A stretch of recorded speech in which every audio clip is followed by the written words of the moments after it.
Aha! I caught you. I knew you little gooners couldn't resist clicking on that video, and now you're stuck here and you gotta watch my guide. No, no, no, no, don't close the video. All right, it's time to talk about Xiaomi. So, not a whole lot has changed for her in the last year.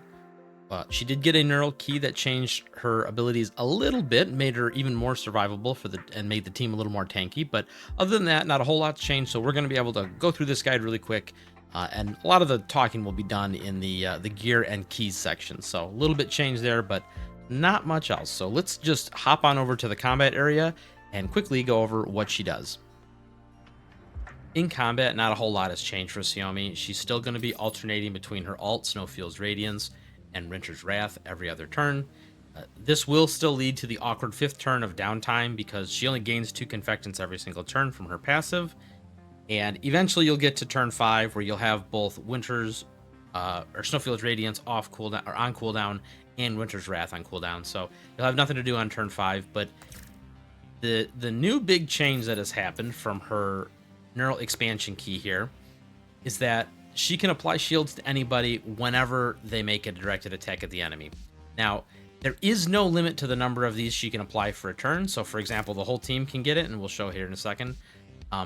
It says in the key that the shields last for 2 turns here. Frost Barrier for 2 turns on them. This is not exactly accurate because, as we'll see here with Tololo, it ticks down on the turn that they gain it. So she made an attack. She didn't already have a shield, so Xiaomi granted her a shield. But it counted for that attack. So you'll see here, if we find it, there it is. It's down to 1 turn already. And so when Tolo takes her double turn, it's going to fall off. So it's not perfect. This will get fixed a little bit. You'll see in the rotation when we do it correctly using Snowfield's Radiance. You still have Tolo and people who take multiple turns covered almost the entire time. The other thing to note is that this shield can also apply to herself. So if you notice there, she made an attack as well from her support attack, so she gained the shield as part of that. So let's rewind real quick. The rotation for her is, like I said, it's the same as it's always been. It's going to be alt. And then the rest of the team is going to take their turn. I'm going to speed through this real quick just to kind of show you. Now, when applied this way, with the alt, the shield will last the correct amount of time for Tolo, so she won't have these awkward turns where she's not protected. And I'm just using Tolo as a good example. This would work. This would apply to anybody who takes like double turns and stuff like that. There we go. As we see here, we'll take Tolo's double turn, but this time it'll fall off correctly at the right pacing, and she'll get a new one, which makes her second attack. So falls off there, and we get a second attack, get a new shield. So the key really does help Xiaomi like fill in all the gaps that she had. Like I said, if, for example, same thing, if the boss had attacked Tolo and cracked the shield beforehand, Xiaomi would have applied a new shield. So it really helps with a lot of the awkwardness in like people getting focused down by enemies or taking too much damage. As we'll talk about in the key section, you still always have Snow Grace to fall back on in case someone's taking a lot of damage. But other than that, the rest of her kit is pretty much self-explanatory. It's, like I said, hasn't changed much. So we're going to skip to the gearing section, and we're going to talk about the rest of her keys and whatnot. And just know that everything else about her is pretty much the same. One more thing I wanted to highlight. This is the awkward turn 5 that I was talking about. I kind of fast-forwarded to it. In this turn, you'll see that Xiaomi doesn't have Winter's Wrath or enough Confectants to use Snowfield's Radiance. And during this turn, when people use their abilities, you'll see they'll be losing their shields that are currently on them already. So they'll be dropping the shields. Now, there's 2 ways to solve this problem. Just make sure that on turn 3, Xiaomi is the last person to go. That way, since she's the last person to go and she puts Snowfield's Radiance down, it will cover this turn as well. For what she has to actually do this turn, if nobody needs any shields at all, you can go ahead and just use a basic attack here just to chip some stability off the target or whatever. But you can actually use Snow's Grace here. This actually doesn't mess up anything. You'll lose 1 point of Confectants by using this ability, but you gain 2 from her passive, so then you'll get right back on track for the alt next turn. So For example, we're going to use this just to pad Robella a little bit here to make sure that she doesn't, get in any trouble over the turn. And then boom, she'll be at 5. Next turn, we can throw down Snowfield's Radiance and rinse and repeat from the beginning of the match. All right, well, we've transitioned over here to the refitting room to talk a little bit about her skills and abilities and gearing her out. But before we do that, I want to talk about very quickly where she fits in for team building. So looking at the character and how all of her abilities work, you would think that she's meant to be on the Frost team. And while you can do that, I feel like that's a little bit misrepresentative of what she does. She's actually just a very solid all-around support unit. While she does have Frost-based abilities and she does work with other Frost team members, she works equally as well in just a mixed team of random elements and just using her basic abilities to keep everyone alive. She doesn't require specific teammates. She doesn't require specific synergies or anything like that. She just kind of is an all-in-one complete package. And if you're looking for someone to just kind of boost the resilience of the characters on your account and help you kind of tackle more difficult encounters, she's going to make it really, really easy to do that. And like I said, she trivializes a lot of the harder content in the game just by how much survivability she adds to the team. Okay, we got that out of the way.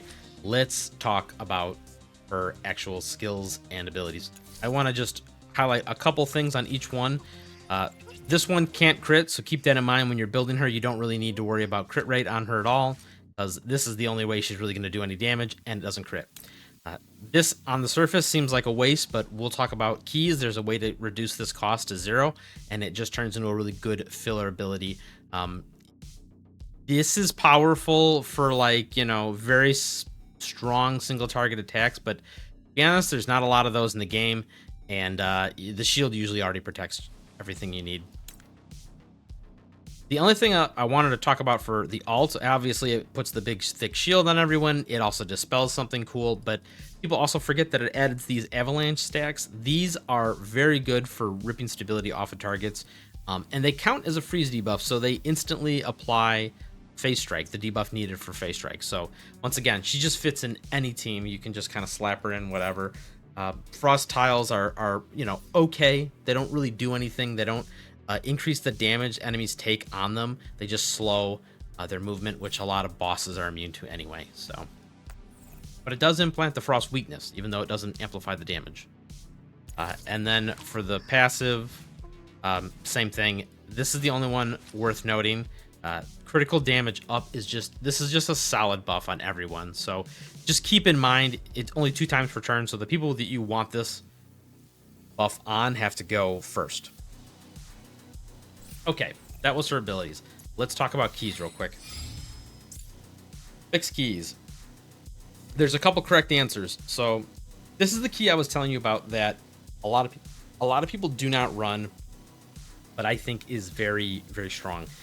This allows her to spam Snow's Grace on people who dip below 80%. And so that usually means they've taken a big hit and they're in danger, right? They lost their shield, they dip below 80%, and they're probably likely going to get follow-up attacked and killed by the next big thing that goes. So this is very handy. It allows you to put a shield on them and not interrupt your Confectant's recharge rate, so that won't delay future ults or anything like that. So very powerful, very good. It's less important these days with her neural upgrade key we'll talk about, because once again, that's another way to apply shields to a target, but this is just a nice solid key to have.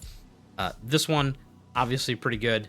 Just, free stability. She also gains a lot of stability from her key now, which we'll talk about in a second, but, you're kind of running out of options. This one's kind of important because it allows her to ult on the very first turn, which obviously is a good thing. This is whatever. You kind of don't need it. Just don't run it. Same thing here.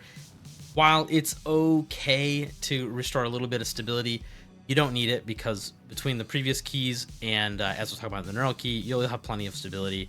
Her ult also puts back a little stability. This is just redundant, and it only works when they're in stability break.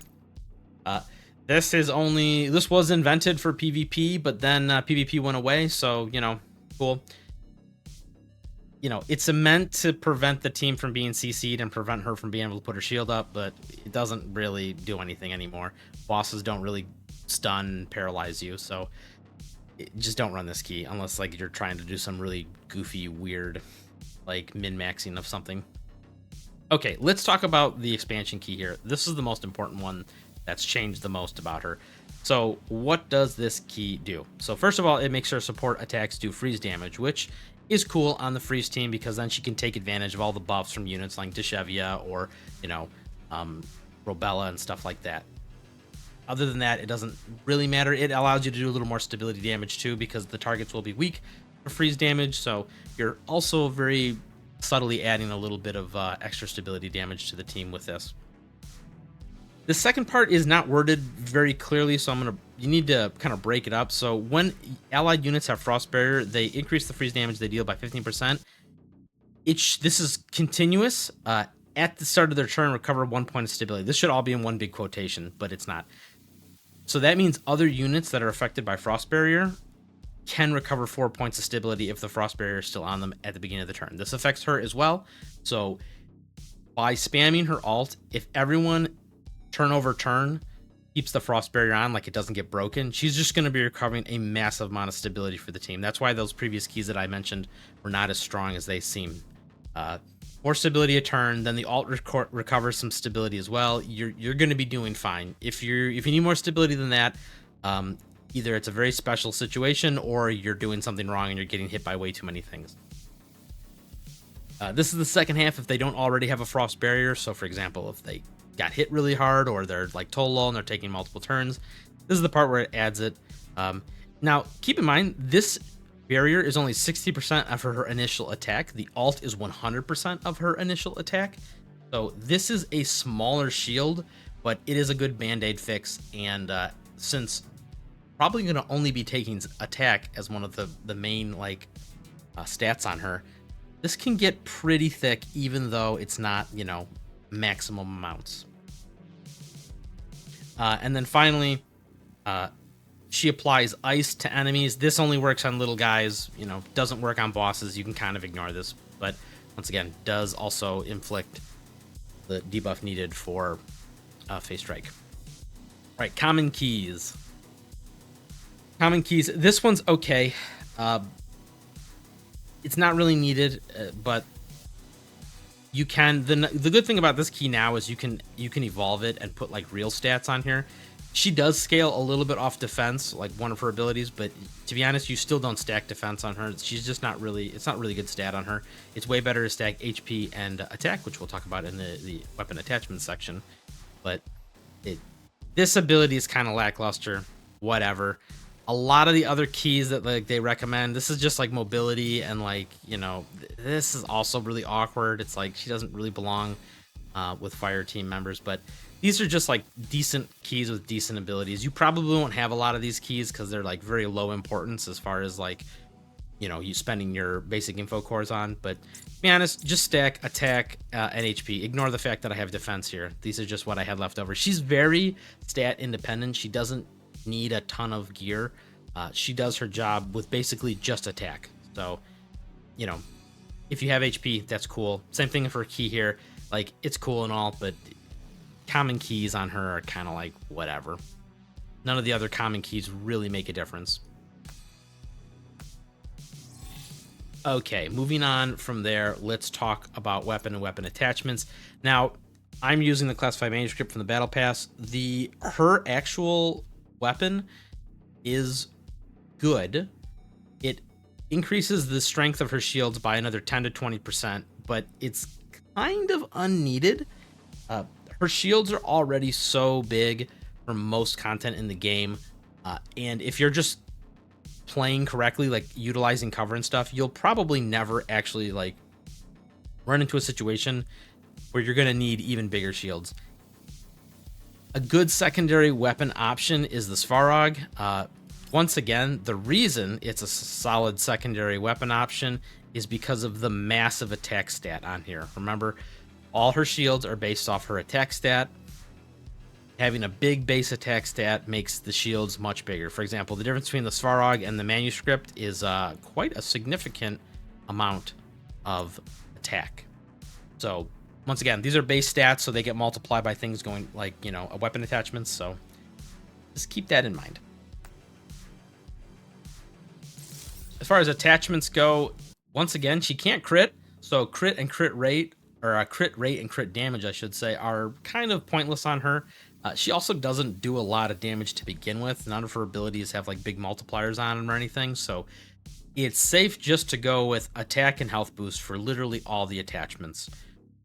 Attack because, once again, your shields are based off that, and health boost because her passive does heal everyone a little bit based off her max HP. Once again, it just makes her more survivable too. You can kind of use her as a pseudo tank in an emergency because she'll probably have the most health on the team, and she'll be able to give herself shield now with her new passive, or her new neural expansion key.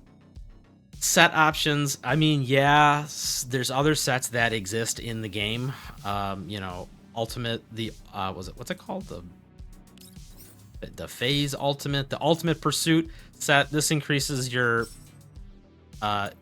ult by 5% every time you do it. Just no, don't use this one. Don't use LA support. I mean, just don't use any of these. Like, let's be honest, she's not important enough to farm an entire set just for her. Just use whatever you got for phase cycling around. You don't even really care about the bonus. It's just whatever. Okay, next thing we got to talk about is support core, or remolding pattern. So remolding pattern for her, all you really care about are matching the Mago forms and unlocking these abilities, right? Shields get better, she gets more attack and max HP, which, once again, more bigger shields. And then this is just nice because you can stack this for free damage on the team. This is the big one, right? Like, obviously, she's low priority to max this out because you want to usually max out DPS units, spend your data connections on. But if you have some laying around and you want some more survivability, this is a really good way to kind of squeeze a little more juice out of her. As far as what you want to take for the stats, she doesn't really do a lot with healing. Obviously, she heals a teeny tiny bit, but I would actually prioritize attack unity and fighting spirit. Specifically fighting spirit because this one does not have a cap. It stacks with other abilities, I should say. A lot of the other ones, for example, let's just say attack unity, they say does not stack, and I think healing is the same way. I lied. Healing does work, but once again, your shields are so big anyway. Like, I feel like it's kind of redundant to focus more. You can also keep in mind, though, in this team, like for Frost team specifically, you've got a couple other units that will also be of the support class. You'll have Deshevia, and you'll also have, in the future, Alva. So there's going to be a lot of units who can carry around these different support-based blossoms. Just keep that in mind. Not everyone can hold all of these. Fighting Spirit, I think, is good just because, like I said, there's no limit to the number of like people that can hold it. Maybe have her hold on to attack unity, maybe have Deshevia hold on to HP unity. It's kind of up to you. Doesn't really matter. Just, like I said, keep that in mind. There's going to be a lot of overlap on the team. And if you're using her by yourself, she'll still probably have overlap because you'll probably still be running a second support on the team as well. These don't matter, right? Like, these are all specifically for her. I know, once again, people might be tempted to use defense boost. HP boost, I still think, is the better option of the two if you had to pick. Okay, and that brings us all the way around to fortifications. So fortifications, these haven't really changed much. Her first fortification is very strong. It allows her to become like a pseudo healer. She recovers HP at the end of every turn, the whole team, and gives them another stack of Wintry Basin, which just helps with big hits. Nothing crazy. A lot of her other ones just are not that good, right? Like, these apply buffs and whatnot, but they're small, and to be honest, you'd rather just get segments on characters that have like more to offer. For example, like, this is just, you don't need this. Once again, this is not worth an entire segment. And you know, sure, at segment 6 you start to get some pretty interesting ones. Even this one's kind of lackluster, though. It's like, you don't really need all this defense. It's nice that it cleanses more buffs, and you know she becomes like a real healer in addition to just shielder. But you're never gonna die. Well, like let's be honest, like using her correctly, even at segment 1, you're semi-immortal at this point. Going 5 more segments deep for these abilities is just not a very good use of resources. I would way rather spend those other 5 segments towards a character that's going to influence the team as a whole, or just a very powerful, like I said, even a very powerful unit like Klukai or Lind or AK-15 that just kind of are self-sufficient by themselves. Just way better use of your resources. But they are options. They're not horrible. You're just going to go from almost unkillable to pretty much always unkillable. Okay, and with that, I think we've pretty much covered everything we need to on Suomi. Like I said, her big change was the key that she got. It really helped with team survivability, and it kind of like just filled a lot of the gaps. She's going to be on the Frost team for the near future until eventually she gets bumped by, in a perfect world, she gets bumped by Helen, but she's still just a very good unit overall. New players that are starting out, if you have an option to snag her real quick from like the, for example, we have an anniversary patch here. We have one of these little banners here where you can like customize and pick who you want. She is a very solid pick off this banner. Said just a very good pick overall in case you just need a well-rounded like healer / support unit. So and with that, I think we're gonna call this one a complete, and you know, I will catch you guys in the next guide, and we will see you then. Say goodbye, Suomi. That's not really a goodbye, but can you wave? Can you wave? No. There we go. Bye bye.